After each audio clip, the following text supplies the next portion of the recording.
Laila, ni kenapa muram je ni? Laila mengajuk dengan mak ke? Tak adalah, Mak. Tapi, kerja kolej Laila, diorang asyik reject je.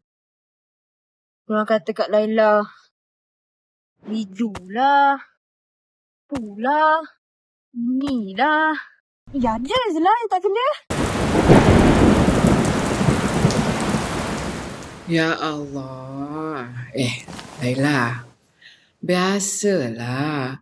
Adab belajar. Tak semestinya kita ni sentiasa betul kan?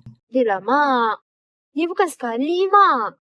Bukan 2 kali. Bukan juga 3 kali, Mak. Dah 4 ke 5 kali. Laila pun tak tahu, Mak. Laila, mak cakap. Hidup ni macam kita main batu seremban juga. Ada peringkatnya, ada halangannya. Tapi mak percaya setiap halangan tu pasti akan jadi batu loncatan untuk kejayaan Laila nanti. Tapi, Mak, Laila tak nak gagal lagi. Apa lagi nak kecewakan Mak? Laila?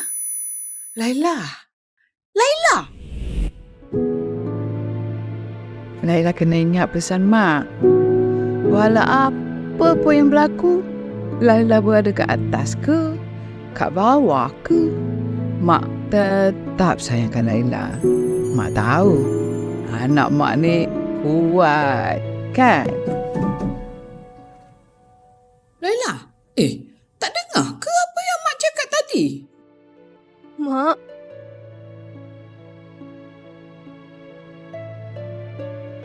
terima kasih, Mak.